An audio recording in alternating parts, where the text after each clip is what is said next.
Hello बच्चों, कैसे हो आप लोग। तो आज हम लोग स्टार्ट कर रहे हैं 2 जुलाई का फर्स्ट शिफ्ट का पेपर एसएससी सीपीओ का। ठीक है, तो ये आज हम लोग स्टार्ट करेंगे। सीपीओ का सीरीज़ चल रही है, 2017 के सारे पेपर्स करने वाले हैं। 2 पेपर ऑलरेडी हो गए हैं, दैट इज़ 1 जुलाई के हम लोगों ने फर्स्ट शिफ्ट और सेकंड शिफ्ट के दोनों पेपर्स अटेम्प्ट कर लिए हैं। ठीक है, आज 2 जुलाई का फर्स्ट शिफ्ट है, अच्छा पेपर है। काफ़ी क्वेश्चंस सिमिलर मिलेंगे 1 जुलाई जैसे, तो फटाफट उनको कर लेते हैं। कुछ नए क्वेश्चंस भी मिलेंगे, कुछ कैलकुलेटिव क्वेश्चंस, अच्छे क्वेश्चंस की सीरीज़ है पूरी। ये सारे प्रीवियस क्वेश्चंस ही आपके एग्जाम में बार बार रिपीट होते हैं। कॉन्सेप्ट तो सेम रहता है, थोड़ा बहुत डाटा में ऊपर नीचे होता है। चलो तो स्टार्ट करते हैं। पीडीएफ्स के लिए बोलना भूल गया तो देख लो, मैथ्स बाय आशीष चैनल है, टेलीग्राम पे सर्च करना, वहाँ पे पीडीएफ्स मिल जाएंगी। थोड़ा सा पीडीएफ मैंने भी अपलोड नहीं कर पाया था, तो आज एक साथ ही तीनों पीडीएफ्स अपलोड हो जाएंगी। ठीक है, देखो ये क्वेश्चन सेम रिपीट हुआ है फर्स्ट शिफ्ट का। मैंने आपको बताया था इस केस में क्या करते हैं, सीधे से इनको जोड़ना होता है। 6 और 5 11, इनके बीच में डिफरेंस देखो कितने का, 6 और 5 1 का है। हमें हमेशा 2 बनाना है, तो 2 बनाने के लिए इसमें क्या करना पड़ेगा, 2 से गुणा। तो यहाँ पर भी 2 से गुणा हो जाएगा, 22 इसका करेक्ट आंसर होगा। नेक्स्ट क्वेश्चन है 3+1। इस तरह का क्वेश्चन प्रीवियस शिफ्ट में भी था, जहाँ पर 2+1 था, तो हमने 2-1 किया था, तो 1 था, उससे कोई फ़र्क नहीं पड़ा था। लेकिन यहाँ जब 3-1 से गुणा करेंगे तो अब आपको समझ में आ रहा है कि 3-1 की वैल्यू कितनी होती है, 2 होती है। इसलिए 2 से अगर आप मल्टीप्लाई कर रहे हो तो 2 से डिवाइड भी करना पड़ेगा। तो ये टर्म कैसे बनते चले जाते हैं, यहाँ पर बन जाएगा 3 की पावर 16-1, और ये ओवरऑल बन जाएगा 3 की पावर 32-1, है ना। यहाँ पे क्योंकि 16-1 बन जाएगा, तो 16-1 16+1 ये 32-1 बन जाएगा, डिवाइडेड बाई 2 रहेगा। तो ये इस क्वेश्चन का करेक्ट आंसर हो जाएगा। अगले क्वेश्चन पे आ जाओ। किसी को भी अगर ऐसा लग रहा हो कि जल्दी हो रहा है तो आप एक बार फर्स्ट शिफ्ट का फर्स्ट पेपर जरूर देख लेना, उसमें सिमिलर क्वेश्चंस हैं, एज इट इज़ क्वेश्चंस आपको मिलेंगे। ठीक है, तो अब अगला क्वेश्चन देखो। यहाँ पे मैंने आपको बताया था कि जब भी डिफरेंस ज़्यादा होता है नंबर्स में, तो वो नंबर सबसे छोटा होता जाता है, वैल्यू उसकी कम होती जाती है। और जितना पास पास में, या फिर आप बोलोगे इक्वली डिस्ट्रीब्यूट करोगे, ठीक है, जब भी किसी नंबर को इक्वली डिस्ट्रीब्यूट किया जाएगा तो उसकी वैल्यू हमेशा मैक्सिमम होगी। तो यहाँ पर देखो सम फिक्स है, 16, 14 और 2 16, 8 और 8 16। तो यहाँ पर इक्वल इक्वल नंबर्स हैं लगभग 8 और 8, तो ये मैक्सिमम वैल्यू होगी। और सबसे छोटा पूछा था, तो डिफरेंस देखते हैं किसका सबसे ज़्यादा है, तो 11 और 5 में 6 का है, यहाँ पर है 12 का, तो इसकी वैल्यू मिनिमम वैल्यू होगी। ठीक है, क्लियर है। चलो अगले क्वेश्चन पढ़ते हैं। तो इस क्वेश्चन का आंसर सबसे बड़ा पूछ रहा है, ये आपका आंसर आ जाएगा। नेक्स्ट क्वेश्चन आपका डायरेक्ट फॉर्मूला बेस्ड है। ये क्या दिया गया है, a³ माइनस b³, यहाँ पर है a² ab plus b²। a³ minus b³ का फॉर्मूला क्या होता है, a minus B a² plus ab plus b²। तो ये चीज़ कॉमन यहाँ पर भी मिलेगी और ये कट जाएगा, a माइनस बी सिर्फ बचेगा, 0.5 minus 0.1, that is 0.4 will be the right answer. 36 के कितने सकारात्मक पॉजिटिव फैक्टर्स हैं, तो 36 है, 36 को कैसे लिख सकते हो, 9 गुणे 4, 9 और 4 को लिख सकते हो 3 का स्क्वायर 2 का स्क्वायर। ये दोनों प्राइम बेसिस के फॉर्म में आ गए, तो जो पावर n है उस पर +1 कर दोगे, यहाँ पे भी पावर n है उसमें +1 कर दोगे, यहाँ पे मल्टीप्लाई करोगे, ये आ जाता है नंबर ऑफ फैक्टर्स। तो नंबर ऑफ फैक्टर्स या नंबर ऑफ पॉजिटिव फैक्टर्स, तो आपका आंसर कितना आ जाएगा, 9 आ जाएगा। इस पे बहुत सारे क्वेश्चंस बनते हैं, बहुत सारे क्वेश्चंस का मतलब एक्चुअली बहुत सारे क्वेश्चंस बनते हैं और ये इंपॉर्टेंट होते हैं सारे। इस चैप्टर को, इस टॉपिक को मिस नहीं करना, फैक्टर वाला।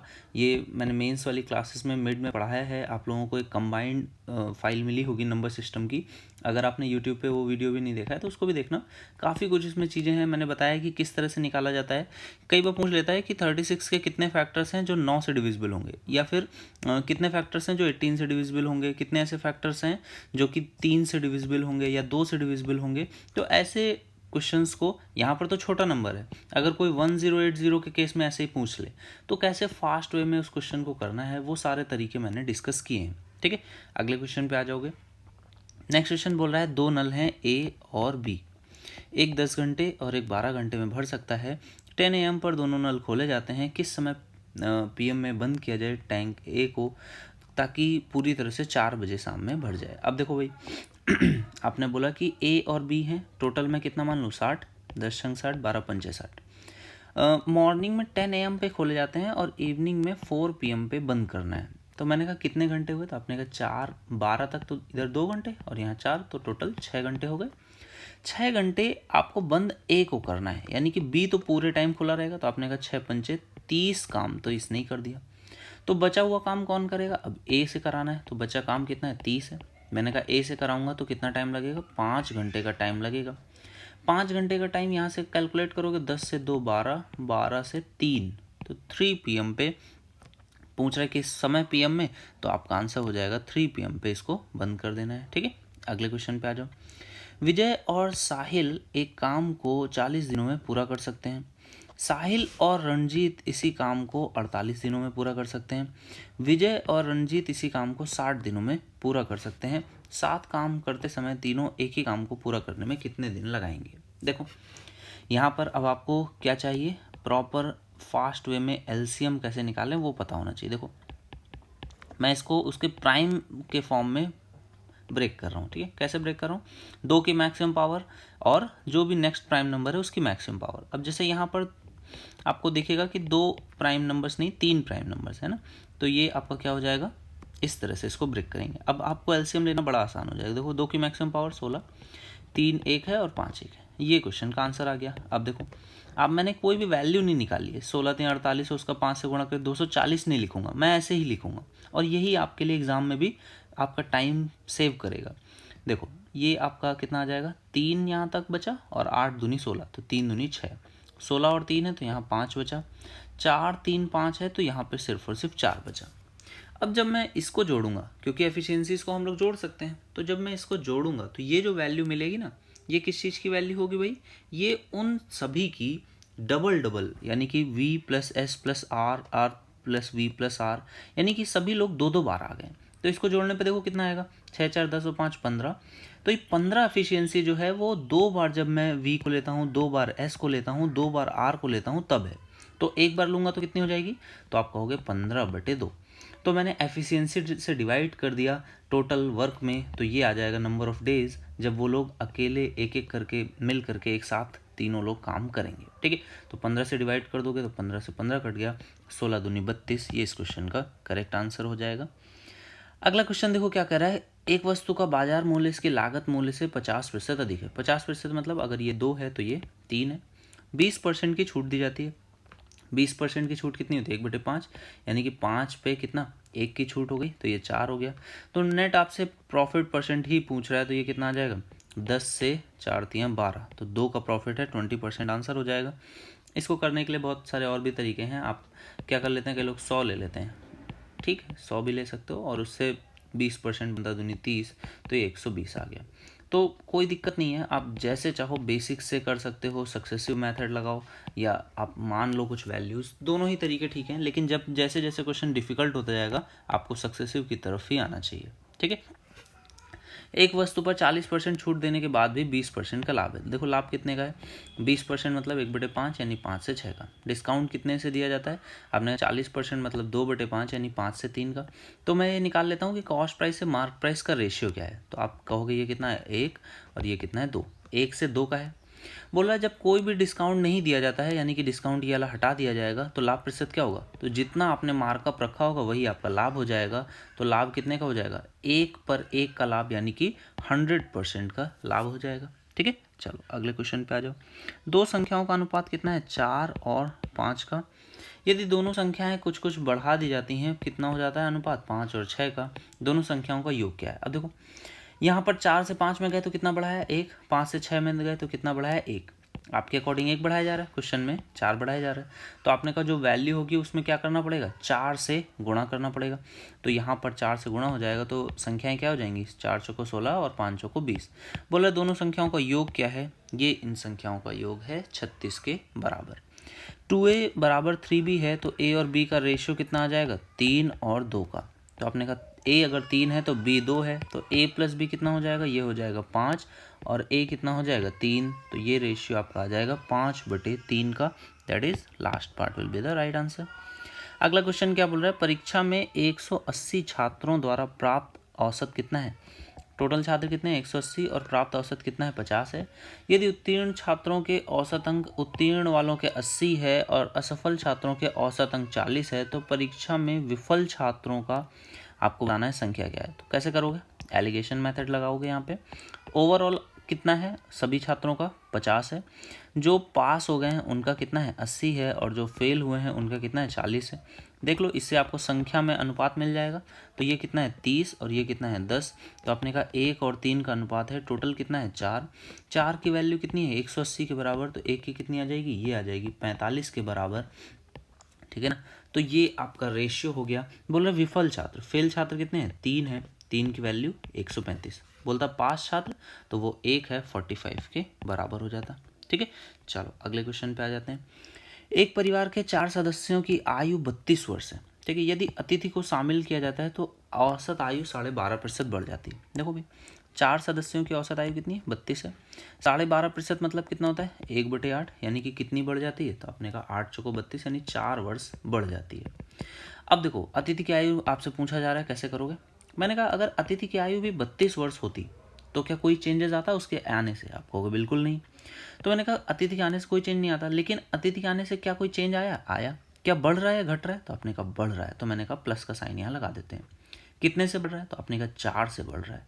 तो मैंने कहा 4 से बढ़ रहा है कितने लोगों का, औसत जो है वो कितने लोगों का बढ़ रहा है। पहले लोग 4 थे, अब वो आ रहा है, तो टोटल कितने हो गए 5 लोगों का औसत बढ़ जा रहा है, कितने से 4 से। तो ये हो जाएगा 5 चौको 20, 32 और 20, ये उसकी इतनी एज वो लेकर के आ रहा होगा, इस वजह से औसत इतना बढ़ता जा रहा है। ठीक है, तो 52 will be the right answer. अगले क्वेश्चन पे आ जाओ। बोल रहा है 318 वस्तुओं का बिक्री मूल्य 212 वस्तुओं के लागत मूल्य के बराबर है। 318 का बिक्री मूल्य 212 के लागत मूल्य के बराबर है। तो एसपी और सीपी में रेशियो देखो कितना आ जाएगा, ये आ जाना चाहिए आपका 318 और 212। कुछ कॉमन लेकर के कटेगा भाई, देखो 7 से कटेगा क्या, नहीं कटेगा, 2 से कट जाएगा, 2 से ही काट देते हैं पहले। तो 159 ये हो जाएगा, 2 से काटोगे तो 106 ही हो जाएगा, है ना। 3 से कट जाएगा, अब 3 से काट दो, लेकिन ऊपर। अच्छा, इसको मैं ब्रेक करके देखता हूँ कि ये क्या है। ठीक है, तो ये 53 इंटू 2 है, ये आपका क्या है 53, अगर 53 इंटू 3 है, ये तो बड़ा ही बेसिक था। ठीक है, तो 2 से 3 आ गया, यानी कि अगर आपका कॉस्ट प्राइस 2 है तो सेलिंग प्राइस कितना है 3 है, तो 2 से 3 आ जाएगा आपका कॉस्ट प्राइस कितना है। ओके ओके, उल्टा लिख गया है, देखो यहाँ पे क्या हो गया, थोड़ा सा उल्टा लिख गया, ये सीपी ऊपर और एसपी नीचे हो जाएगा। सीपी ऊपर होगा, एसपी नीचे होगा, क्योंकि मैंने यहाँ पे 212 है, मैंने इसको ऊपर रखा है तो ये नीचे गया, तो बेसिकली सीपी अपॉन एसपी है ना। तो सीपी अपॉन एसपी है, यानी कि 3 से 2 पे जा रहे हैं, इसी वजह से हानि हो रही है।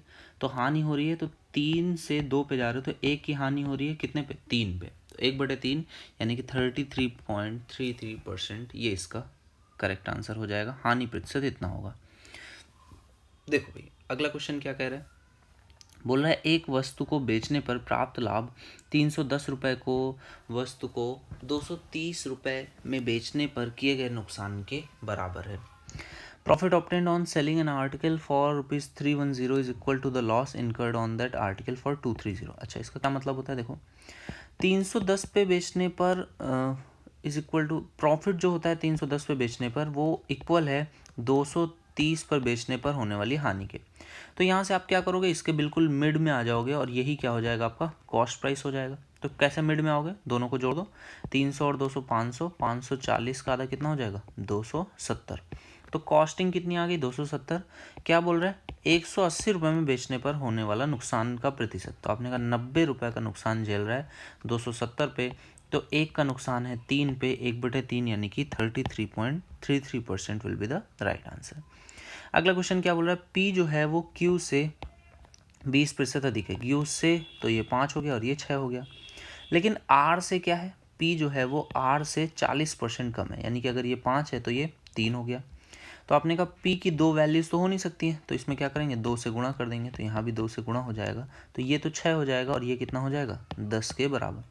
यदि Q का मूल्य 150 है, यानी 30 से गुणा कर रहे हैं, तो R का मूल्य भी 30 से गुणा कर देंगे, ये कितना हो जाएगा 300 के बराबर हो जाएगा।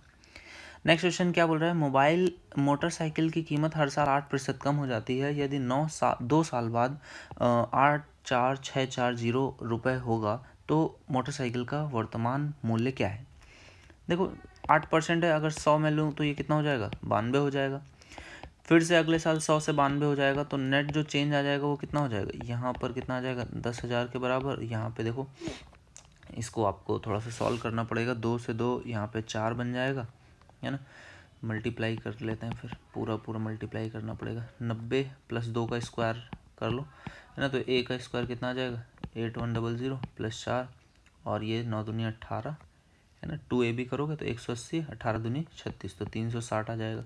तो ये बन जाएगा 8464। अच्छा, 8464 ही बन गया पूरा परफेक्ट। तो ये आपका आंसर आ जाएगा 10,000, यानी कि ये वाला 1 जीरो और एक्स्ट्रा हो जाएगा, क्योंकि यहाँ पर 1 जीरो एक्स्ट्रा है, ठीक है। तो ये इस क्वेश्चन का करेक्ट आंसर हो जाएगा। बाकी अगर आप और इसमें कुछ कर सकते हैं तो ये करना ही पड़ेगा इसको मल्टीप्लाई, या फिर आप ऐसा कर सकते थे कि यहाँ पर कुछ और भी छोटा है शॉर्टकट्स, जैसे अगर यहाँ पे 4 बन रहा है तो यहाँ से कुछ निकाल सकते हैं, बाकी करना पड़ेगा इसको पूरा। देखो अगला क्वेश्चन क्या है।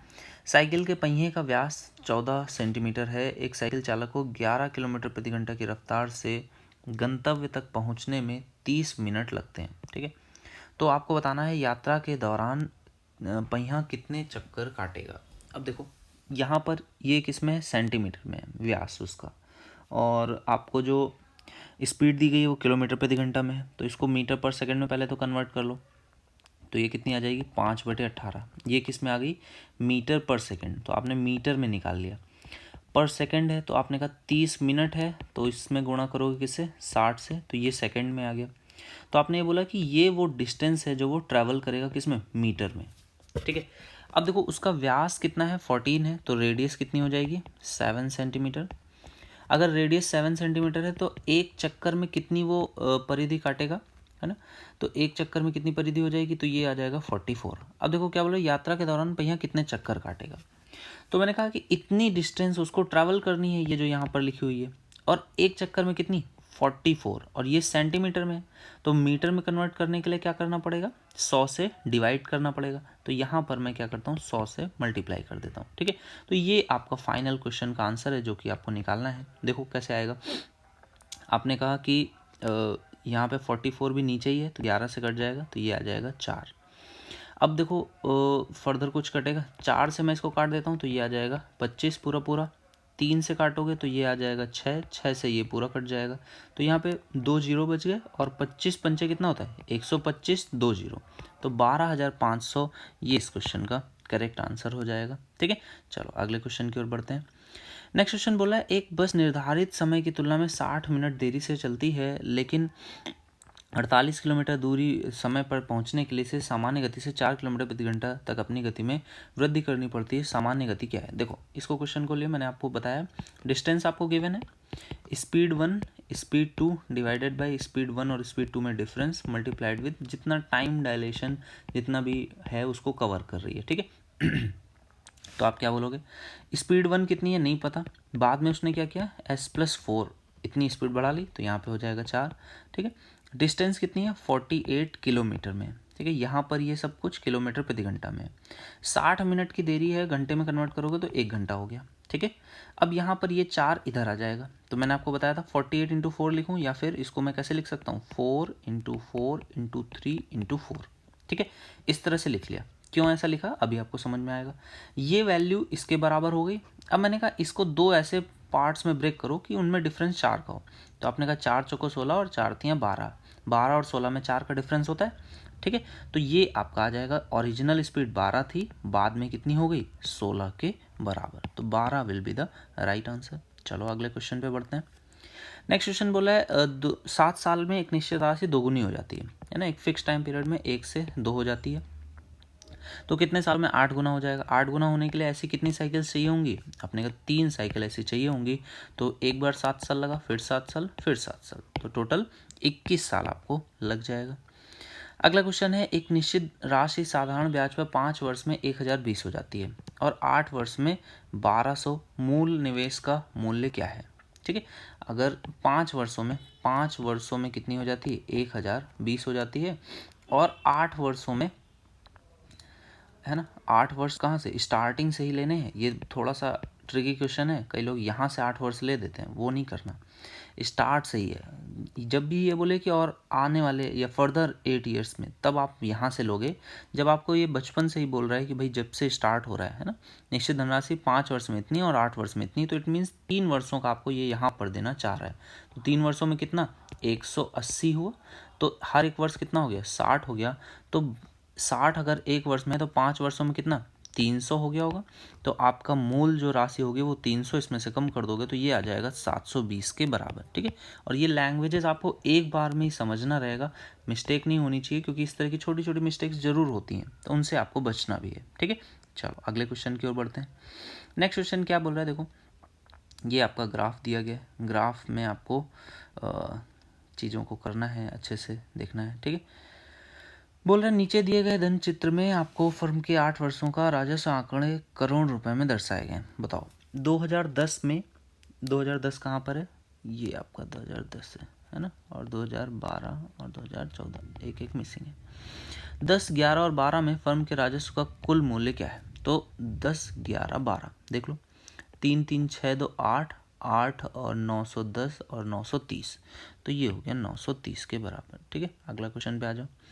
पिछले वर्ष के संबंध में 2010 में फर्म का राजस्व किस प्रतिशत से घटा है। 2010 में पिछले वर्ष की तुलना में किस प्रतिशत से घटा है, आपने कहा 40 से घटा है। 300 पे 4/30 गुणा कर दोगे 100 से, एक जीरो से एक जीरो कट जाएगा, 40/3 या फिर कितना बोल सकते हैं, 16 3 48, 15 3 45 और 13 3 39, तो 13.33 ये इसका आंसर आ जाएगा, ठीक है। अगला क्वेश्चन देखो, कितने सालों में फर्म का राजस्व इन 8 वर्षों के औसत राजस्व से कम है। अब औसत राजस्व पहले तो निकालना है, कैसे निकालोगे, एक जनरल एक आइडिया देखो कहाँ पर लाई कर रहा है ये। मैंने कहा 300 सबसे परफेक्ट एवरेज लग रहा है, तो 300 ले लेते हैं। अब क्या करेंगे, देखो कहाँ कम है, आपने कहा यहाँ पे -40 है, यहाँ पे +50 है, फिर से 20 है, फिर से -50 है, फिर से +40 है, फिर से -60 है, फिर से -20 है। अब नेट डेविएशन देखो कितना आया, plus minus plus minus plus minus. आपने कहा 60 का निगेटिव का डेविएशन है, कितने वर्ष हैं, 1 1 2 3 4 5 6 7 8, 8 वर्ष हैं। तो घटा दोगे, 9 72 8 64, तो 7 पॉइंट समथिंग आएगा, है ना, 7 पॉइंट समथिंग आएगा। तो 300 में से 7 पॉइंट समथिंग घटाओगे तो कितना आ जाएगा, ये आपकी वैल्यू हो जाएगी 292 पॉइंट समथिंग, ठीक है, 292 पॉइंट समथिंग आएगा।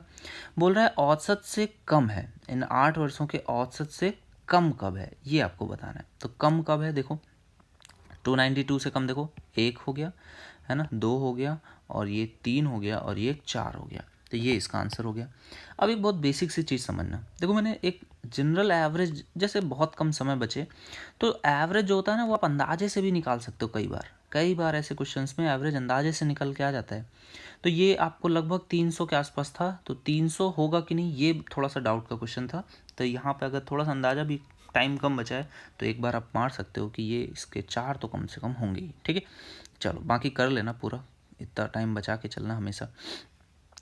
पिछले वर्ष के संबंध में किस वर्ष कंपनी ने अपने राजस्व में अधिकतम प्रतिशत वृद्धि देखी है। अधिकतम प्रतिशत वृद्धि कब देखी है भाई, देखो पहले तो वृद्धि देखो कब कब देखी है, यहाँ पे देखी है, यहाँ पे देखी है, यहाँ पे भी देखी है, लेकिन ये तो देख के समझ में आ रहा है सिर्फ 40 की है, बहुत कम है ना। यहाँ पे कितनी है, आपने कहा 50 और 40, यहाँ 90 की है। यहाँ पे कितनी है, आपने कहा यहाँ 40 और 50, यहाँ भी 90 की है। अच्छा अब एक चीज़ बताओ कि यहाँ पर इन दोनों में 90 की वृद्धि है ना, तो काफ़ी ज़्यादा, ये तो कम है, तो इन्हीं दोनों में से आंसर होने वाला है कोई। अब मैं पूछ रहा हूँ कि जैसे 90 रुपये का प्रॉफिट है और एक जगह पर 100 रुपये पे 90 का प्रॉफिट हो, एक बार 10 रुपये पे 90 का प्रॉफिट हो, प्रॉफिट परसेंटेज कहाँ पे ज़्यादा है। जितनी कम कॉस्टिंग पे आप वैल्यू देखते हो तो वही प्रॉफिट परसेंट ज़्यादा होता है। सेम चीज़ यहाँ पर भी है कि अधिकतम प्रतिशत वृद्धि अगर पूछ रहा है तो जब कम से कम पे सेम अमाउंट बढ़ेगा तो वो आपकी प्रतिशत वृद्धि ज़्यादा होगी, यानी कि 250 वाला 2013 will be the right answer, ठीक है। कि पिछले वर्ष के संबंध में किस वर्ष कंपनी ने अपने राजस्व में अधिकतम वृद्धि देखी है, तो 2013 में, ठीक है, 2014 इसका आंसर होगा, ऑप्शन में नहीं है। मीन्स यहाँ पर वो बोल रहा है पिछले वर्ष के संबंध में, है ना, पिछले वर्ष के संबंध में ये किस वर्ष है, तो ये इसका करेक्ट आंसर 2014 होगा, ठीक है। ओके अगले क्वेश्चन पे आ जाते हैं। समचतुर्भुज यानी कि रोम्बस के विकर्ण जो हैं वो कितने कितने हैं, 12 और 16। तो 12 और 16 है, तो मैंने आपको बताया 2 इक्वल पार्ट्स में ब्रेक करते हैं, तो आप इसको लिख सकते हो 6 और 8। इससे भुजाएं बता सकते हो कितनी होंगी, 10 होंगी। भुजा अगर 10 है तो पूछ क्या रहा है, परिधि बताइए, तो ये 4 भुजाएं इक्वल होती हैं, 40 हो जाएगा। अगला क्वेश्चन क्या बोल रहा है, 2, 4, 6 सेंटीमीटर त्रिज्या वाली 3 गोलाकार गेंदों को नई गोलाकार गेंद बनाने के लिए पिघलाया जाता है। इस प्रक्रिया में 25% सामग्री का लॉस होता है। नई गेंद की त्रिज्या क्या होगी। देखो आपको पता है एक कांस्टेंट रहेगा, कांस्टेंट को कॉमन कर लो, ठीक है। क्यूब करोगे, 2 का क्यूब 8, 4 का क्यूब 16, 6 का क्यूब 216, ठीक है। 25% का लॉस होगा तो कितना बचेगा, आपने कहा 1/4 कम हो जाएगा, तो 3/4 अभी भी बचेगा। ये बराबर हो जाएगा उसी कांस्टेंट के, और क्योंकि ये गेंद बताई जा रही है तो आर का क्यूब कर दिया मैंने, ठीक है। अब देखो यहाँ पर 4 क्योंकि है, तो मैं इसको या तो यहाँ पे रखूँ या फिर काट सकता हूँ। देखो कट जाएगा, ये आएगा 2, ये कितना आ जाएगा 4, और यहाँ पे कितना आ जाएगा, ये हो जाएगा 54, है ना। 5 को 20 और 4 को 16, तो ये आ जाएगा। टोटल सम इसका देखो कितना होगा, 54 और 4 58 और 2 60 के बराबर। 60 का गुणा 3 में करोगे तो कितना हो जाएगा, 60 यहाँ पर बनेगा ना, 58 और 2 60, 60 का गुणा 3 में करोगे तो ये हो जाएगा 180 के बराबर, है ना। तो 25% सामग्री का नुकसान हुआ है, तो नई गेंद की त्रिज्या क्या होगी सेंटीमीटर में आपको बताना है। बॉल्स 2 का क्यूब, अच्छा 4 का क्यूब 64 होता है, ठीक ठीक, छोटा सा मिस्टेक फिर से हो गया। देखो 64 होता है, तो 4 से काटोगे तो यहाँ पे कितना बचेगा, 16 बचेगा, है ना। तो 16 बचेगा, तो 54 और ये 16 कितना हो जाएगा, 70, और ये 70 और 2 72 आएगा। तो 72 का जब 3 गुना करोगे तो ये कितना हो जाएगा, फिर से 216, तो 216 आ गया, तो रेडियस कितनी हो जाएगी, 6 के बराबर हो जाएगी, ठीक है। चलो अगले क्वेश्चन पे आ जाते हैं। 2 शंकुओं के घुमावदार सतह क्षेत्र का अनुपात कितना दिया गया, ये दिया गया है 1:8, ठीक है। शंकुओं का घुमावदार सतह यानी कि πr/l का रेशियो दिया गया है। सतह क्षेत्र का अनुपात r1/l1 लिख लेते हैं और r2/l2, ठीक है। पाई से पाई तो कट जाएगा। ये अनुपात 1 और 8 का है, ठीक है। तिरछी ऊंचाइयों का अनुपात 1 और 4 का है, तो आपने कहा ये 1 है तो ये 4 है, तो यहाँ से रेडियस का रेशियो कितना आ जाएगा, 1 और 2 का। r1 r2 का रेशियो 1 और 2 का आ जाएगा, क्योंकि 4 यहाँ पे जाएगा तो कट जाएगा, 2 आ जाएगा, तो 1 और 2 का ये इसका अनुपात आ जाएगा, ठीक है। अगला क्वेश्चन देखो क्या है, समकोण परिपत्र आधार के शंकु की परिधि, है ना, पैरामीटर ऑफ बेस कैसे, सर्कुलर कोण की 44 है, तो यहाँ से आपको रेडियस पता चल गई कितनी, 7 है। शंकु की ऊंचाई कितनी है, 24 है, तो वक्र सतह का क्षेत्रफल, कर्व्ड सरफेस एरिया यानी πr/l, ये आपको बताना है। देखो हाइट अगर 24 है, रेडियस 7 है, तो ये आप बता सकते हो कितना होगा, 7 24 25, तो ये 25 आ गया। πr ये वैल्यू कितनी हो गई, 22 हो गई, और इसमें 25 से गुणा कर दोगे तो 25 दूनी 50, 11 पचे 55, तो 550 के बराबर हो गया। पाई क्या होता है, 22/7, रेडियस 7 है, तो 7 से 7 कट जाएगा, 550 इसका करेक्ट आंसर आ जाएगा। अगला क्वेश्चन है, 6, 9 और 32 सेंटीमीटर किनारे के साथ एक आयत फलकी को पिघला कर नया घन बनाया जाता है, ठीक है।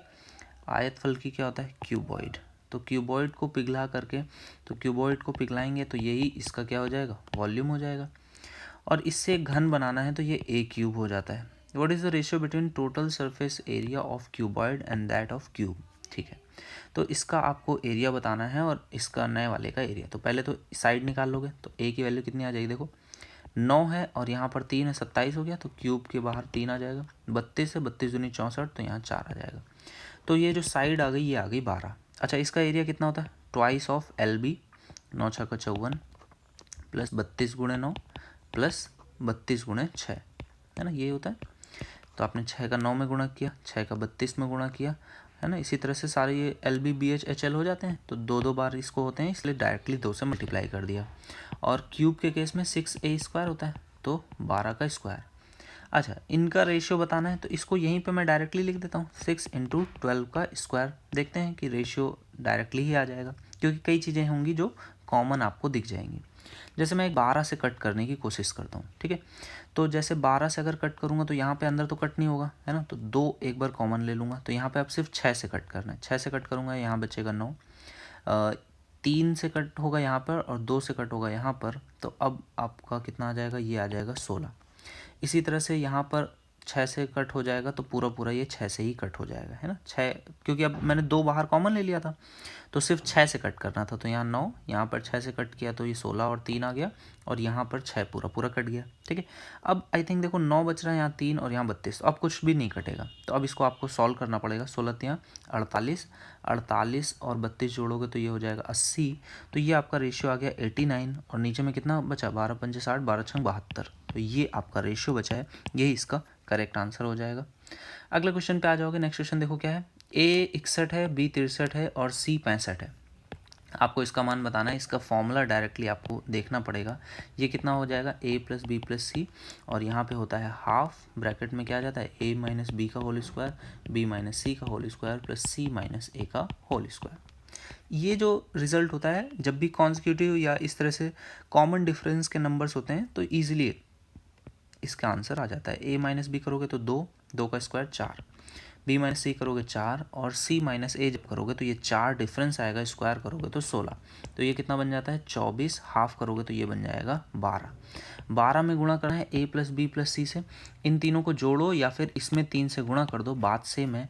तो 63 में गुणा करोगे 3 से तो कितना आ जाएगा, ये आपका आंसर आ जाएगा। देखो इसको सॉल्व करो, 3 3 9, 9 दूनी 18, तो यूनिट डिजिट में 8 कहाँ कहाँ पर है, एक ही ऑप्शन में 8 है, और यही इसका करेक्ट आंसर भी हो जाएगा। अगला क्वेश्चन क्या बोल रहा है, x की वैल्यू है 3 माइनस 2√2। क्या आप इसको परफेक्ट फॉर्म में ब्रेक कर सकते हो स्क्वायर रूट के लिए? तो आपको पता है 3 माइनस 2 गुणे में √2 है, √2 को 2 इंटू 1 लिख सकते हैं, 3 को 2 प्लस 1 लिख सकते हैं। तो आपने बोला कि ये बिल्कुल √2 माइनस 1 की वैल्यू है, √2 माइनस 1 इसका वैल्यू आ जाएगा √x का। तो √x की वैल्यू कितनी आ गई, √2 माइनस 1। अब देखो जो क्वेश्चन पूछ रहा है उसमें रख दो, √2 माइनस 1 प्लस 1 अपॉन में √2 माइनस 1, या फिर इसको मैं कॉन्जुगेट से मल्टीप्लाई करूँगा तो क्या हो जाएगा, √2 प्लस 1 हो जाएगा। यहाँ √2 माइनस 1 और यहाँ √2 प्लस 1, तो 1 से 1 कट जाएगा, ये वैल्यू 2√2 के बराबर आ जाएगी।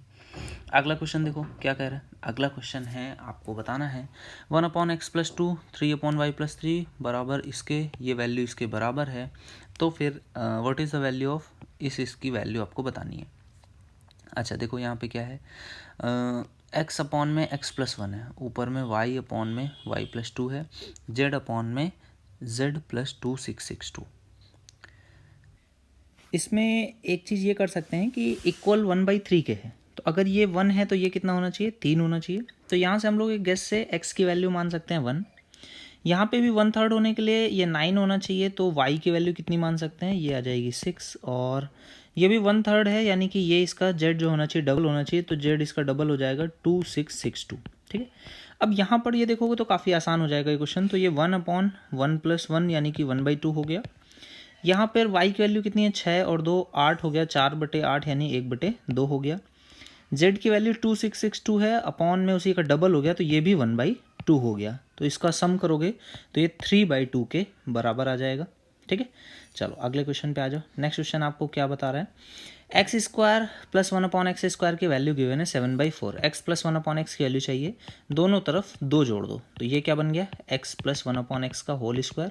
यहाँ पे क्या बन जाएगा, 4 दूनी 8 और 7 15/4, और इसका स्क्वायर रूट ले लोगे तो ये आ जाएगा √15/2 के बराबर, ठीक है। नेक्स्ट क्वेश्चन देखो, ये तो करा हुआ क्वेश्चन है, मैक्सिमम लोगों को याद होगा। आपको क्या करना रहता है, एलसीएम लेते हो, एक्स वाई जेड, ऊपर बन जाता है एक्स क्यूब वाई क्यूब और जेड क्यूब। अगर X plus Y plus Z 0 हो तो X cube Y cube Z cube की वैल्यू जो होती है वो 3xyz के बराबर आती है ना, या फिर -3xyz की वैल्यू 0 होती है, क्योंकि फॉर्मूला आपको पता है बराबर कैसे खुलता है, X plus Y plus Z bracket में हाफ एक्स माइनस वाई का whole square, Y minus Z का, जेड माइनस एक्स का होल स्क्वायर, तो ये 0 रहता है, इस वजह से इसकी वैल्यू डायरेक्टली इसके बराबर आ जाती है। तो यहाँ पर पुट कर दोगे तो 3xyz हो जाएगा, अपॉन में xyz कट जाएगा, तो ये इसका मान 3 के बराबर आ जाएगा, ठीक है। चलो अगले क्वेश्चन पे आ जाओ। बोल रहा है समतुल्य यानी कि समबाहु त्रिभुज के लिए अंतः त्रिज्या और परिवेष्टक त्रिज्या का अनुपात ये होता है 1 और 2, और अगर हाइट से कंपेयर करेगा तो ये होती है 3, इसके लिए इससे देखोगे तो 2 और 3, ठीक है। तो ये बहुत इंपॉर्टेंट है, हमेशा जब भी मैं बताता हूँ ये तीनों को ही बताता हूँ, क्योंकि इस पर बेस्ट क्वेश्चन आता है, देख लो। अगला क्वेश्चन है PQR में 1 3 5 का अनुपात है R माइनस पी यानी 5 में से 1 गया, 4 की वैल्यू बतानी है। क्योंकि ट्राइंगल के हैं तो एंगल्स का सम कितना होता है 180, 5 3 8 1 9, 9 की वैल्यू 180, 1 की वैल्यू 20, 4 से गुणा करोगे 20 में, ये आ जाएगा 80 के बराबर। ठीक है, ये इसका आंसर हो जाएगा। अगला क्वेश्चन क्या है, 168 सेंटीमीटर लंबाई के गोलाकार तार को काट कर आयताकार रूप में मोड़ दिया जाता है, जिसका पक्ष जो है 5 और 7 के अनुपात में है। ठीक है, ये आपका 7 और 5 आयताकार में मोड़ दिया है। इसके विकर्ण की लंबाई आपको बतानी है क्या होगी। देखो सर्कुलर वायर है 168 centimetre, is cut and bent into form of a rectangle whose sides are in the ratio 5 और 7। ठीक है, अच्छा भाई देखो सर्कुलर वायर थी, ठीक है, और लेंथ कितनी थी 168, तो 168 लेंथ की सर्कुलर वायर थी, है ना। इसको काट करके आयताकार रूप में इस तरह से काट दिया गया होगा कहीं से, और कहीं से काटा गया कि आयत के शेप में आ जाए। अच्छा, तो एक चीज़ ये देखने वाली है कि भाई देखो आयत के शेप में लाओगे तो ये आपका कितना हो 7 5 12 12 24 में ये ब्रेक हो रहा है 168, है ना। तो ये आप रेशियो देखो कितने से कटेगा, 10 बार तो नहीं जाएगा, और कितनी बार जाएगा 20 है 16, तो 8 चौको 32, 8 दूनी 16, 100 ज़्यादा हो जाएगा, 7 बार आई थिंक जाएगा, 7 दूनी 20, 7 चौको 28 और 7 दूनी 140 और 28, हाँ तो 7 बार जा रहा है ना। तो 7 बार जा रहा है, इट मीन्स कि यहाँ पर मैंने 7 से गुणा करूँ तो मुझे एग्जैक्ट वैल्यूज़ ये मिल जाएंगी, है ना। ये वैल्यू क्या हो गई, एग्जैक्ट हो गई। अब ये वैल्यूज़ अगर एग्जैक्ट हैं तो अब आपसे इसकी आयत के विकर्ण की लंबाई पूछ रहा है, तो विकर्ण की लंबाई कैसे निकालोगे आप लोग। देखो यहाँ पर आ जाएगा 49 है और यहाँ पर है 35, है ना। तो 49 और 35 का स्क्वायर करना पड़ेगा, तो 7 इसमें अगर मैं कॉमन लेता तो बाहर आता, लेकिन इसमें 7 बाहर नहीं आया है, तो आपको स्क्वायर ही करना पड़ जाएगा। तो 49 का स्क्वायर प्लस 35 का स्क्वायर, या एक काम करते हैं मैं 7 बाहर ले ही लेता हूँ, ठीक है। तो ये कितना बचेगा 49, और यहाँ पे 5 का स्क्वायर हो जाएगा 25। इसका सम कर लो कितना आ जाएगा, 50 और 25 75 होता है, 1 कम 74 हो जाएगा। इसमें 49 का मल्टीप्लाई कर दो, ठीक है। इसमें 49 का मल्टीप्लाई करोगे तो 9 चौको 36 आएगा।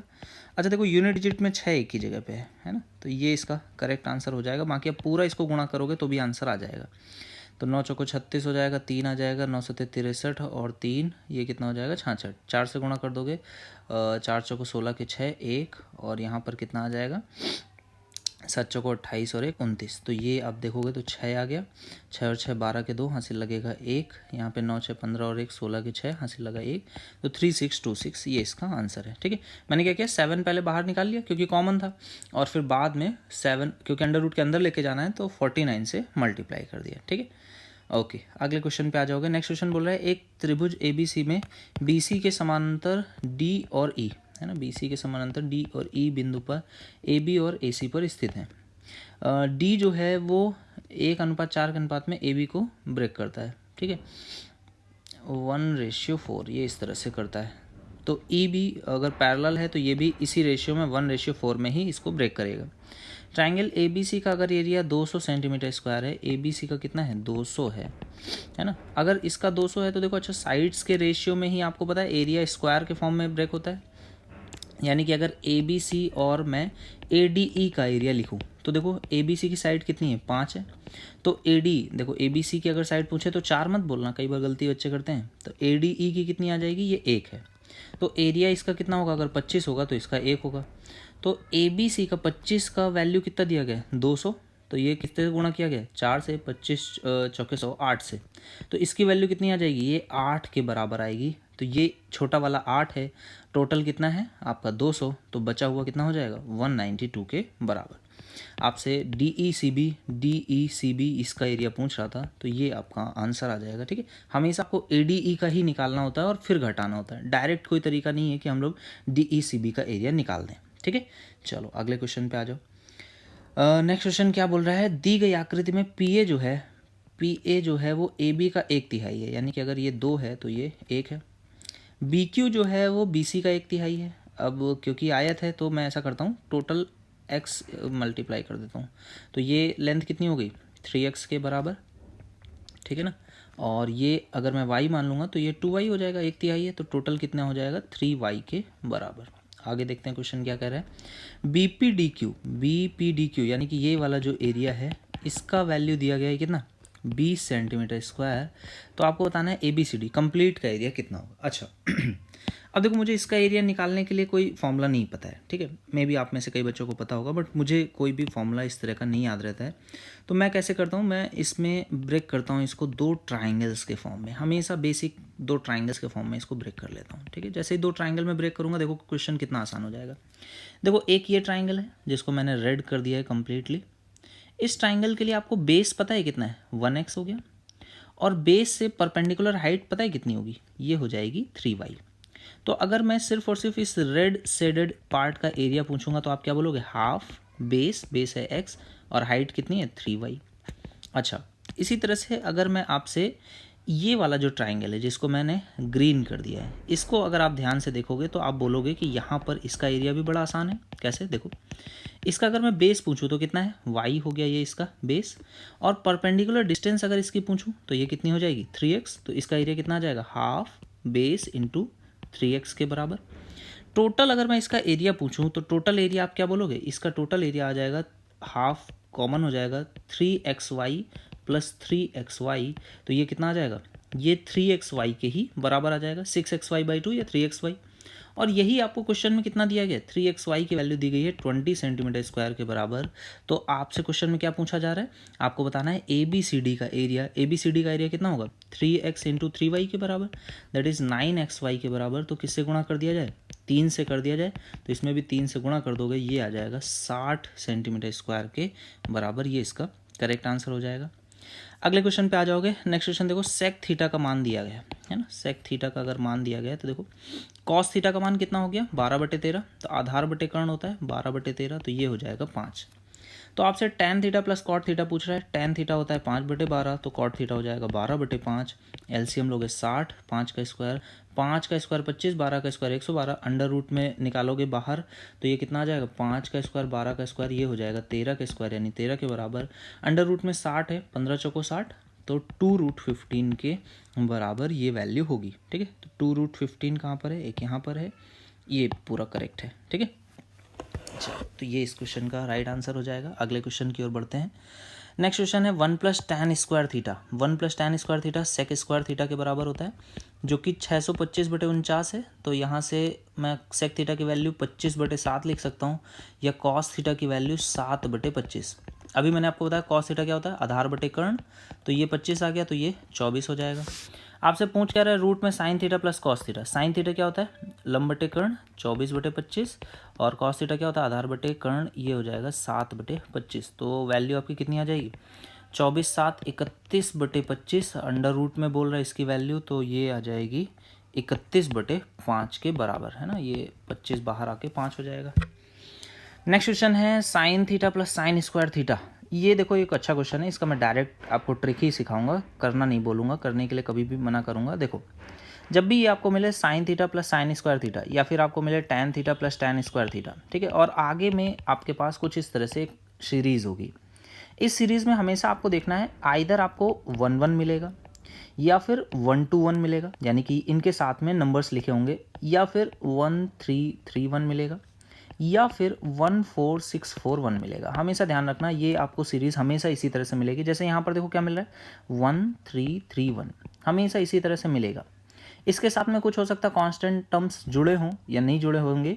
हमेशा याद रखना, इस पार्ट की, ये जो पार्ट मैंने लिखा है, इसकी वैल्यू हमेशा 1 रहेगी। इसकी वैल्यू अगर हमेशा 1 है तो -1 किया गया तो ये कितना हो जाएगा, 0 के बराबर। इसका आंसर 0 होगा। अगर यहाँ ये नहीं होता तो इसका आंसर 1 हो जाता। सिर्फ इतना ही पार्ट आपको ध्यान रखना है, ठीक है। इतने पार्ट की वैल्यू ये हमेशा आपको मिलेगा। अब आपको इस तरह के जितने भी क्वेश्चन मिले आगे से इस पार्ट को ध्यान रखना, तो देखना आपका आंसर बहुत फास्ट और करेक्ट आंसर आपको मिलेगा, ठीक है। ये प्रीवियस ईयर जितने भी क्वेश्चंस में आपको मिलेगा ट्रिग्नोमेट्री के, इस एक ट्रिक से ये क्वेश्चन सेकंड्स का रह जाएगा, उससे ज़्यादा आपको टाइम नहीं लगेगा। अगले क्वेश्चन पे आ जाओ। कॉट थीटा की वैल्यू है √11, टैन थीटा की वैल्यू कितनी हो जाएगी, 1/√11। टैन थीटा क्या होता है, अगर ये 1 है तो ये √11 है, तो स्क्वायर करोगे तो ये √12 आ जाएगा, ठीक है। यहाँ पे आपका अगर थीटा है तो आपसे क्या पूछ रहा है, cosec square theta plus sec square theta plus cosec square theta minus sec square theta. तो इसको 1 में अगर मैं लिखूंगा तो ये क्या बन जाएगा, ऊपर में 1/sin 1/cos, तो साइन स्क्वायर कॉस स्क्वायर 1 हो जाएगा, नीचे में साइन स्क्वायर कॉस स्क्वायर बचेगा, और वो चीज़ नीचे भी मिलेगी तो नीचे वाले से कट जाएगा और ये क्या बचेगा, cos square theta minus sine square theta, बस इतना ही आपका बचेगा, है ना। कॉस 2 थीटा इसको लिख सकते हैं, लेकिन फिर 2 थीटा की वैल्यू हमें कैसे पता चलेगी, तो उसको कॉस 2 थीटा में नहीं लिखते, ऐसे ही रखते हैं, ठीक है। अब देखो कॉस थीटा की वैल्यू कितनी होती है, आपको पता है आधार बटे कर्ण, तो स्क्वायर करेंगे तो 11/12 आएगा। साइन थीटा लंब बटे कर्ण होता है तो ये 1/12 आएगा, तो ये वैल्यू आपकी 12/10 या फिर 6/5 के बराबर हो जाएगी, ठीक है। ये इस क्वेश्चन का राइट आंसर हो जाएगा। अगला क्वेश्चन देखो क्या है, आपको गिवन है 2√2 के बराबर थीटा एक्यूट है, तो थीटा की वैल्यू बतानी है। देखो थोड़ा सा सॉल्व कर लेते हैं, नीचे में आ जाएगा 1 माइनस साइन स्क्वायर थीटा, ऊपर में कॉस थीटा कॉमन ले लेते हैं, है ना, तो एक तरफ आएगा 1 माइनस साइन थीटा, एक तरफ आएगा 1 प्लस साइन थीटा, तो साइन थीटा कट जाएगा, ये क्या हो जाएगा 2 हो जाएगा, तो 2 कॉस थीटा अपॉन में क्या आ जाएगा 1 माइनस साइन स्क्वायर थीटा। अच्छा 1 माइनस साइन स्क्वायर थीटा को कॉस स्क्वायर थीटा लिख सकते हैं, तो यहाँ से कॉस थीटा से कॉस थीटा कट जाएगा, तो 2 अपॉन कॉस थीटा बचा, तो 2 अपॉन कॉस थीटा की वैल्यू कितनी है, 2√2 है, √2 से ये √2 से 2 कट गया, कॉस थीटा इस साइड जाएगा तो ये वैल्यू कितनी आ जाएगी 1/√2, और ये 1/√2 यानी 45 के बराबर हो गया, ठीक है। चलो आगे आ गई है हमारी लास्ट DI, इसको फटाफट कर लेते हैं। देखो यदि मॉडल डी की बेची गई कारों की संख्या, डी कहाँ है, डी है यहाँ, कारों की संख्या कितनी है 4500, 90 की वैल्यू, तो ए की तुलना में ई की कितनी कारें बेची गई हैं, ठीक है। ए की तुलना में तो ई की कितनी अधिक कारें होंगे, है ना, इंग्लिश में पढ़ोगे तो मैनी मोर है, तो कितनी ज़्यादा बेची गई ये बताना है। तो ए की तुलना में ए की कितनी ज़्यादा बेची गई, तो आपने कहा 30 ज़्यादा बेची गई हैं, तो ये 90 की वैल्यू है, तो 30 की वैल्यू कितनी निकालोगे, 1/3 इसका कर दोगे, तो बस 1/3 करना है, 3 से डिवाइड करोगे, 3 एकम 3, 3 त्रिका 9, 3 बचे 15, तो 135 ये इसका करेक्ट आंसर हो गया, ठीक है। अगले क्वेश्चन पे आ जाओगे। नेक्स्ट क्वेश्चन क्या कह रहा है, यदि मॉडल डी की बेची गई कारों की संख्या इतनी है, डी की फिर से इतनी हो गई, तो मॉडल डी और ई की बेची गई कारों की संख्या के बीच में क्या अनुपात है, तो इसमें तो इसका कोई रोल नहीं है। डी और ई की संख्या में तो 15 से कट जाएगा, 15 छक्का 90, 15 पचे 75, 6 और 5 का हो गया, ठीक है। अगले क्वेश्चन पे आ जाओ। नेक्स्ट क्वेश्चन बोल रहा है यदि मॉडल डी की बेची गई कारों की संख्या इतनी है तो 90 की वैल्यू इतनी है, तो ये कितना है 9 का क्यूब है क्या, बिल्कुल 9 का क्यूब हो जाएगा, है ना।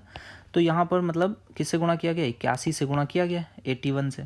तो कंपनी द्वारा सभी मॉडलों के बेचे जाने वाले कारों की कुल संख्या क्या होगी, तो आपने 81 से गुणा किया है किसमें 90 में, टोटल कितना होता है 360, तो टोटल संख्या पूछा है तो 81 से गुणा करना पड़ेगा, तो एक जीरो तो आएगा ही, 6 एकम 6 आ जाएगा, यूनिट डिजिट में 6 देखो कहाँ पर है, यहाँ पर भी है, यहाँ पर भी है। अब संख्या जीरो की कितनी है वो देखना है।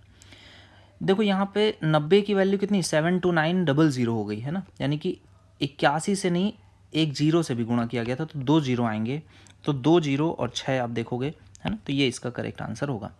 क्योंकि ये आपको पता है 90 की वैल्यू कितनी होनी चाहिए थी, अगर 729 होती तो आपको पता था कि 81/10 से गुणा किया गया, 90 है मतलब 81 से गुणा किया गया, 00 है मतलब 810 से गुणा किया गया है, तो 810 से जब आप गुणा करोगे तो 2 जीरो आपके पास आंसर में आएंगे, ठीक है। अगला क्वेश्चन देखो, बोले यदि मॉडल सी की बेची गई कारों की संख्या 22,000 है, सी कितना है 110 है, तो यहाँ पे 2 से गुणा किया गया, और 3 जीरो हैं, यहाँ पर एक ही जीरो था, तो 2 जीरो से 200 से गुणा किया जा रहा है। तो ए और बी की बेची गई कारों की संख्या में अंतर, तो ए और बी में अंतर कितने का है 5 का है, 200 से गुणा कर दोगे तो ये 1000 के बराबर आ जाएगा।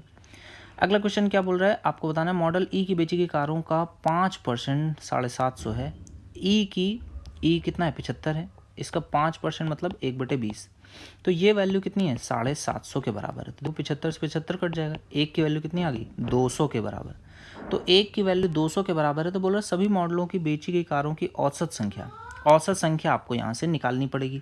औसत संख्या कितनी आ जाएगी, आप देखो पहले सबको जोड़ लोगे तो ये कितना आ जाएगा 360, डिवाइड करोगे कितने से 5 से, तो ये आ जाएगा कितना 72, तो 72 की वैल्यू निकालनी है, 200 से गुणा कर दोगे, 72 दूनी 144, तो ये आपका करेक्ट आंसर हो जाएगा। क्लियर है।